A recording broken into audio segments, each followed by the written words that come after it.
Hey, welcome back once again to the preview for the upcoming sermon from Philippians chapter 3.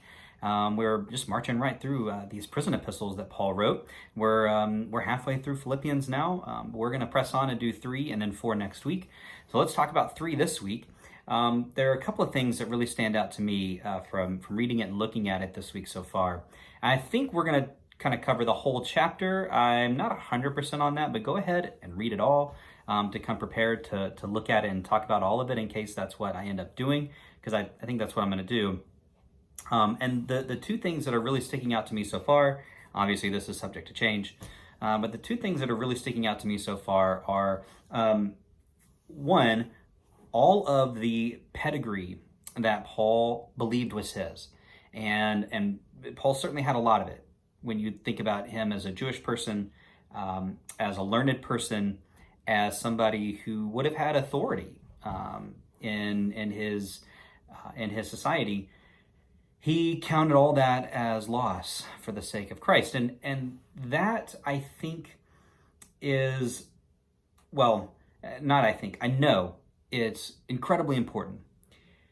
Pedigree, fame, status, that is something so sought after in our society that Christians get pulled into it all the time. We want to be well known. We want to be liked. We want to be sought after and be in charge and in control. And what's fascinating to me is that Paul has the opposite idea. All of those things I can toss aside because I'm Christ's. And I don't know, I think that's a really important message that we need to hear right now, and so I'm probably going to spend some time there. The other thing that really stuck out to me is the idea of focus, which he gets to in the second half of the chapter. The idea of pressing on toward the goal, of having focus, of being focused on the important thing, which of course is his relationship to God, his sharing of the gospel, of doing what he's been doing with the Philippians and the other churches that he helped establish. It's no secret that we get sidetracked a lot in life. I mean, we're pulled this way and that way and this way and that way all the time. We get sidetracked, we get distracted. So many things vying for our attention.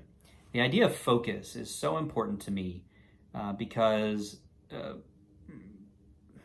it's not just enough to be focused. We have to focus on the right thing. And Paul gives us a good reminder here about focusing on the right thing. So I think I want to talk about those two things. I probably will bring in other things, or as I continue to craft my sermon, I may not necessarily wholesale change one of those, but I may go somewhere different. I'm not 100% sure, but that's really what stuck out to me so far here early on in the week. And so I want you to read Philippians 3. I want you to think about it, come prepared to talk about it, to listen, to be open to whatever it is God is trying to say through me and through the words that I give. So yeah, that's it. I hope to see you Sunday. I hope everybody is taking care of yourselves and staying well. Please let us know if you need anything. That's what we're here for. And all right, I'll have another video soon, and I will see you all then.